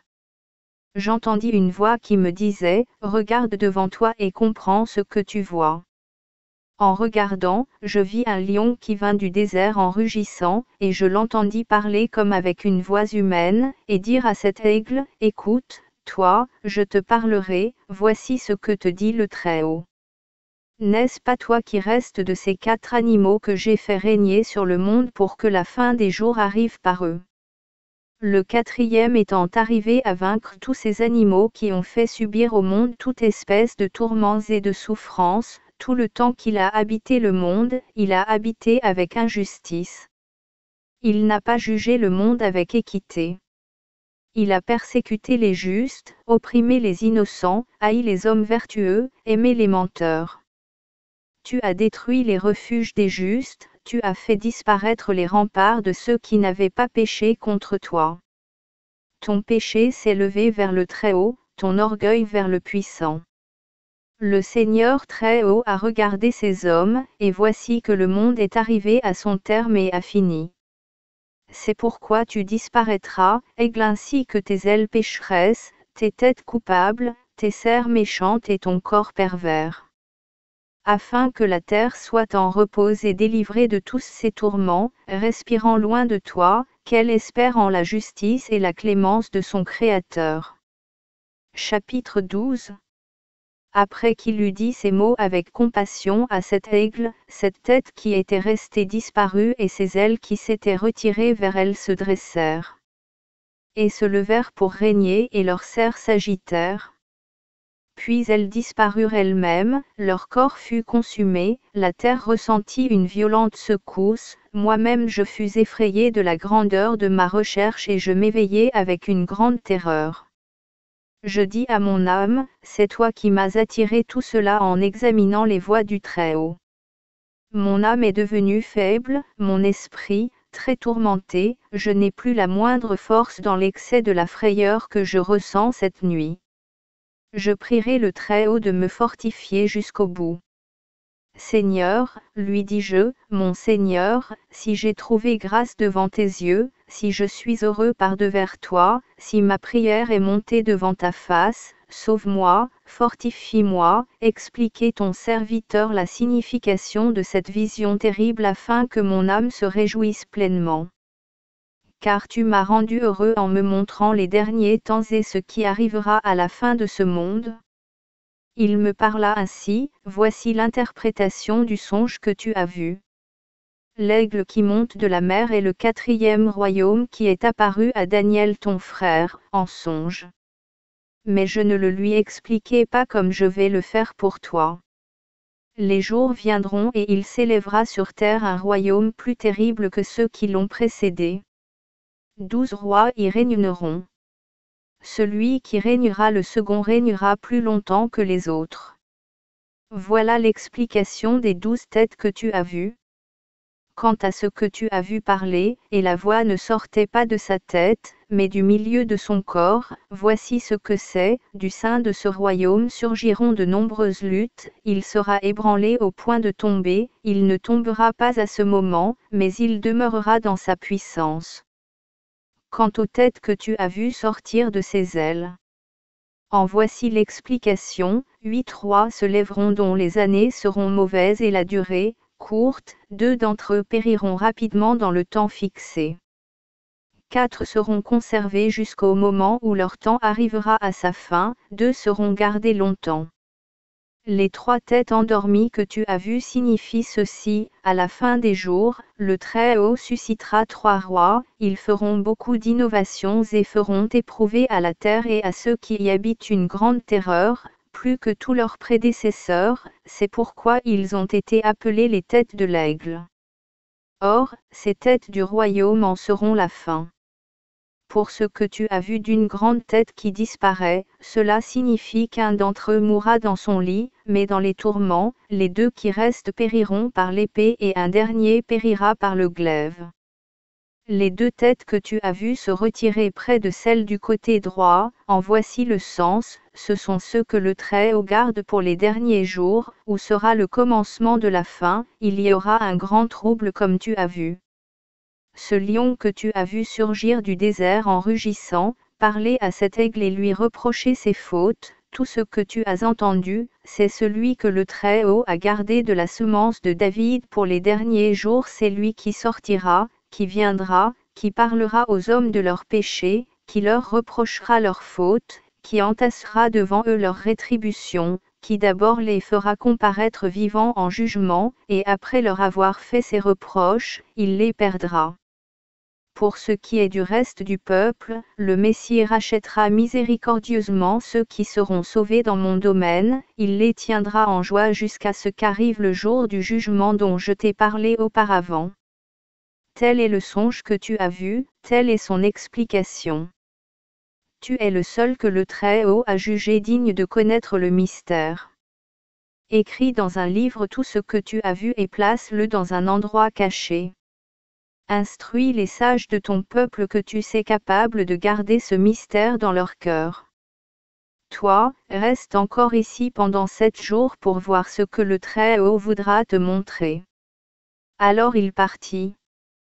Quand le peuple entier eut appris que 7 jours étaient passés et que je n'étais pas venu dans la ville, tous les gens, petits et grands, se rassemblèrent, vinrent me trouver et me dirent, « Quelle faute avons-nous commise envers toi, en quoi avons-nous péché à ton égard pour que tu nous laisses et que tu habites en cet endroit ? Car tu restes seul pour nous de tous les prophètes, comme une seule grappe de toutes celles qui ont été cueillies, comme une lampe dans un lieu de ténèbres, comme un port de navire dans l'abîme, ou bien, les maux que nous avons éprouvés ne sont-ils pas suffisants ? Si tu nous abandonnes, il aurait mieux valu pour nous rester dans l'incendie de Sion. Car nous ne sommes pas meilleurs que ceux qui sont morts là. » Et ils pleurèrent avec de grands cris. Je leur répondis, soyez rassurés, ne vous affligez pas, maison de Jacob, car notre mémoire est devant le Très-Haut, et celui qui ne nous a pas oubliés est fort.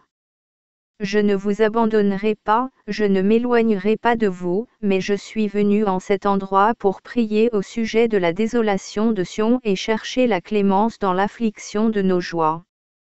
Allez donc tous maintenant dans vos demeures et moi je viendrai vers vous après ces jours. Les gens s'en allèrent dans leurs demeures comme je le leur avais dit. Je restai dans le désert pendant 7 jours selon ce qu'il m'avait ordonné, me nourrissant seulement de fruits sauvages, mangeant des herbes sauvages pendant tout ce temps. Chapitre 13. Après 7 jours, j'eus un songe pendant la nuit. Je voyais un grand vent sortir de la mer, dont tous les flots furent agités. Je voyais ce vent sortir de la mer sous l'apparence d'un homme. Cet homme s'envola avec les nuages des cieux, partout où il tournait son visage et regardait, tout ce qui était devant lui s'en allait. Tous ceux contre lesquels sortait sa voix fondaient à l'entendre, comme fond la cire, quand elle est approchée du feu. Je vis ensuite une foule innombrable d'hommes se rassembler des 4 vents du ciel, pour combattre l'homme qui était sorti de la mer. Alors il se construisit une grande montagne sur laquelle il s'envola. Je cherchai à savoir d'où avait été construite cette montagne et je ne le pus. Alors tous ceux qui s'étaient rassemblés pour lui faire la guerre en eurent grand peur, mais ils osaient le combattre.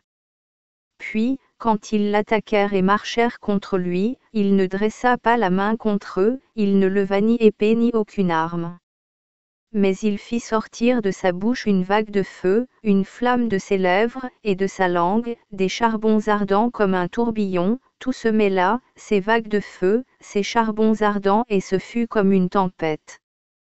Il descendit contre la multitude de ceux qui l'avaient attaqué pour le tuer, et les consuma tous, de façon qu'il ne resta rien d'eux, excepté la poussière de leurs cendres et la fumée de leur incendie. Alors je fis attention. Après cela, je vis cet homme descendre de cette montagne et il appela à lui beaucoup d'autres hommes pacifiques, beaucoup vinrent à lui, parmi lesquels il y en avait de joyeux, d'autres enchaînés. Comme j'étais très troublé, je m'éveillai et je priai le Très-Haut en ces termes, précédemment tu as montré ta gloire à ton serviteur et tu m'as accordé d'écouter ma prière. Maintenant explique-moi la signification de ce songe. Car, à ce que je pense, malheur à ceux qui existent en ces jours, et encore plus à ceux qui n'existent pas. Ils sont tristes, ignorant ce qui leur est réservé dans les derniers jours, ce qui ne leur est pas encore arrivé. Et malheur à ceux qui existent, car ils le savent déjà. À cause de cela, malheur à eux. Car ils verront de grandes douleurs et de grands tourments, d'après ce que j'ai vu dans ce songe. Mais il vaut mieux pour eux souffrir et arriver à cela que de passer de ce monde comme les nuages et ne pas savoir ce qui leur arrivera à la fin. Il me répondit, je t'expliquerai la signification de ton songe, je t'expliquerai ce que tu m'as dit. Relativement à ceux qui resteront et subsisteront, voici l'explication. Ceux qui verront cette affliction dans ces jours, il les gardera comme ceux qui auront atteint cette affliction, qui ont de bonnes œuvres et la foi dans le Très-Haut et le Tout-Puissant. Sache que ces vivants seront beaucoup plus heureux que les morts, voici l'explication de ton songe, l'homme que tu as vu sortir de la mer. C'est celui que le Très-Haut a gardé longtemps, afin de délivrer par lui le monde, c'est lui qui donnera des lois aux survivants. Le feu, la flamme, les charbons que tu as vus sortir de sa bouche, comme un tourbillon, celui qui sans lever l'épée ni aucune arme a exterminé la foule de ceux qui l'attaquaient et qui venaient pour le tuer, en voici l'explication, les jours viendront où le Très-Haut délivrera ceux qui sont sur la terre. Il y aura un grand effroi sur les habitants de la terre, alors ils songeront à se faire la guerre les uns aux autres, cité contre cité, pays contre pays, peuple contre peuple, royaume contre royaume. Lorsque cela aura lieu et lorsqu'arriveront les signes que je t'ai montrés précédemment, à ce moment apparaîtra cet homme. Quand tous les peuples entendront sa voix, ils abandonneront chacun leur pays et les guerres qu'ils ont entre eux. Ils se rassembleront en une foule innombrable comme tu as vu, et voudront le combattre. Lui se tiendra sur le sommet de la montagne de Sion. Sion viendra et apparaîtra à tous prête et fortifiée, comme tu as vu cette montagne, sortir par elle-même et être créée par la main des hommes. C'est le Fils qui reprochera au peuple les péchés de ceux qui étaient comme un tourbillon, il entassera devant eux leurs mauvaises actions et le grave châtiment qui punira. Ceux qui étaient comme la flamme, il fera disparaître avec leurs péchés ceux qui étaient comme des charbons ardents. Quant à la foule pacifique que tu as vue se rassembler auprès de lui, ce sont les 9 tribus qui furent prisonnières dans son royaume. Ceux-ci d'eux-mêmes conçurent ce projet d'abandonner la race de leur peuple et d'aller dans une terre qu'aucun homme n'habitait, afin de garder leurs lois qu'ils n'avaient pas gardées dans leur pays. Ils pénétrèrent par la passe étroite de l'Euphrate. Alors le Très-Haut fit pour eux un miracle, il arrêta les sources du fleuve jusqu'à ce qu'ils furent passés. Leur pays est à la distance d'1 année et demie et son nom est Azaph. Ils restèrent là jusque dans les derniers jours. Puis quand ils seront sur leur retour, le Très-Haut arrêtera encore les sources du fleuve pour qu'ils puissent passer. Quand il aura anéanti ces peuples nombreux qui se seront rassemblés contre lui, alors il affermira ceux qui seront restés, alors il leur fera voir ces signes. Je lui dis, Seigneur, explique-moi cela. Pourquoi cet homme que j'ai vu sort-il de la mer ? Il me répondit, de même que personne ne peut connaître ce qui est dans l'abîme de la mer, de même personne de ceux qui sont sur la terre ne peut connaître le Fils, sinon quand son temps et son jour seront venus. Telle est l'explication du songe que tu as vu, c'est pourquoi je l'ai montré à toi seul, car tu as abandonné tes affaires pour suivre les miennes et rechercher ma loi. Tu as disposé ta vie pour la connaître et tu as considéré la sagesse comme ta mère. C'est pourquoi je t'ai montré cela en te récompensant après peu de jours, car j'aurai encore autre chose à te dire et je t'expliquerai des merveilles. Je partis et je quittai ce désert en célébrant et en louant le Seigneur à cause de la gloire qu'il fait éclater chaque jour. Et parce qu'il règle les années et ce qui arrive à son année. Je restai là 3 jours. Chapitre 14. Le 3e jour tandis que j'étais sous un arbre. Une voix m'arriva du côté de cet arbre, me disant, Esdras, Esdras, et je répondis, me voici, je me levai et me dressai. La voix reprit, j'ai apparu à Moïse et je lui ai parlé du buisson, alors que mon peuple était esclave en Égypte. Je l'envoyai un message, je fis sortir mon peuple d'Égypte, je le conduisis au mont Sinaï et je l'établis longtemps près de moi.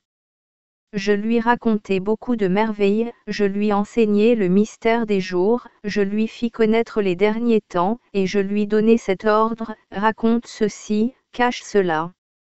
Et maintenant je te dis. Les signes que je t'ai indiqués, le songe que tu as vu, l'explication que tu as entendue, garde-les dans ton cœur, car on t'enlèvera du milieu des hommes et tu resteras avec mon fils. Car la jeunesse de ce monde est passée et ses joues ont vieilli. Le monde, en effet, est divisé en 10 parties et il est arrivé à la 10e. Il en reste la moitié. C'est pourquoi dispose ta maison, réjouis ces affligés, instruis ces sages et dépouille-toi de cette vie périssable. Laisse les pensées mortelles, rejette loin de toi le fardeau humain, revêt l'immortalité, abandonne les idées de tristesse et hâte-toi de partir de ce monde. Car ce que tu as vu arriver de mal empirera encore. En effet, à mesure que le monde vieillira et s'affaiblira, les maux de ses habitants se multiplieront, la justice disparaîtra, le mensonge se dressera, cet aigle que tu as vu se hâte d'arriver. Je lui répondis, je parlerai devant toi. Seigneur, j'irai, comme tu me l'as recommandé, enseigner au peuple ce qui en est maintenant, mais qui instruira ceux qui naîtront ensuite. Car le monde est dans les ténèbres et il n'y a pas de lumière pour ceux qui l'habitent. Car ta loi a été brûlée, il n'y a personne qui connaisse ce que tu as fait et ce que tu dois faire. Si j'ai trouvé grâce devant toi, envoie sur moi l'Esprit Saint et j'écrirai tout ce qui a eu lieu dans le monde depuis le commencement et tout ce qui était écrit dans la loi, afin que tous ceux qui veulent vivre puissent trouver la route de la vie. La voix me répondit, va, rassemble ton peuple et dis-lui de ne pas te chercher d'ici 40 jours. Prépare-toi à beaucoup de tablettes, prends avec toi Soria, Dabria, Salamia, et Canaën, Azaleh. Ces 5 hommes qui sont habiles à écrire. Tu viendras ici et j'allumerai dans ton cœur la lampe de la sagesse et elle ne s'éteindra pas jusqu'à ce que tu aies terminé tout ce que tu dois écrire. Quand tu auras fini, il est des choses que tu révéleras, d'autres que tu cacheras et tu donneras aux sages, demain matin, tu commenceras à écrire. Je partis comme Jean avait reçu l'ordre, je rassemblai tout le peuple. Et je lui dis, Israélite, écoutez ces paroles. Vos pères sont restés jadis dans la terre d'Égypte et Dieu les en a délivrés. Ils ont reçu la loi de vie et ne l'ont pas gardée, et vous, leurs successeurs, vous leur avez désobéi. Il nous a donné la terre, il nous a fait posséder par héritage le pays de Sion, vous et vos pères, vous avez fait le mal et vous n'avez pas gardé les voies que le Très-Haut vous avait prescrites. Comme il est un juge équitable, il vous a enlevé ce qu'il vous a donné en son temps. Maintenant vous êtes ici et vos frères sont parmi vous. Si vous soumettez vos cœurs, si vous corrigez vos esprits, si vous gardez vos vies, vous ne mourrez pas. Car le jugement viendra après la mort et ne nous fera pas vivre. Alors apparaîtront les noms des justes, les actions des pécheurs seront découvertes. Que personne d'entre vous ne vienne vers moi, ne me cherchez pas d'ici 40 jours. Je pris ces 5 hommes comme Jean avait reçu l'ordre, nous allâmes dans le désert et nous y restâmes. Le lendemain, la voix arriva et m'appela, Esdra, ouvre ta bouche et bois ce que je te ferai boire. J'ouvris la bouche, elle me tendit une coupe pleine d'eau dont la couleur ressemblait à du feu. Je la pris et je la bus, mon cœur fut rempli de sagesse, l'intelligence pesa dans ma poitrine, mon esprit conserva le souvenir et se rappela. Ma bouche s'ouvrit et ne fut plus fermée. Le Très-Haut donna la science à ces 5 hommes et ils écrivirent tous ces signes qu'ils ne connaissaient pas, chacun dans son ordre. Ils restèrent là le jour, écrivant pendant la journée. Le soir, ils prenaient de la nourriture, pendant la journée je parlais, mais pendant la nuit je ne me taisais pas. Pendant ces 40 jours, 94 livres furent écrits. Quand ces 40 jours furent passés, le Très-Haut me parla ainsi, ce que vous avez écrit d'abord, fais-le connaître, et que celui qui en est digne comme celui qui n'en est pas digne le lise. Ceci, garde-le pour le donner aux sages du peuple. On y trouve la lampe de lumière, la source de sagesse et une science comme un fleuve. J'agis ainsi la 4e année des semaines d'année, 4000 ans après celle du jugement, le jour des ténèbres, le 3e mois en 92 jours. Alors Esdra fut enlevé et placé dans le pays de ceux qui lui ressemblent, quand il eut écrit tout cela. Il fut appelé l'écrivain de la sagesse du Très-Haut dans les siècles des siècles. Amen. C'est à Madame Justice que je dédie ce concerto.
Demain verra la naissance d'un monde différent que d'autres façonneront.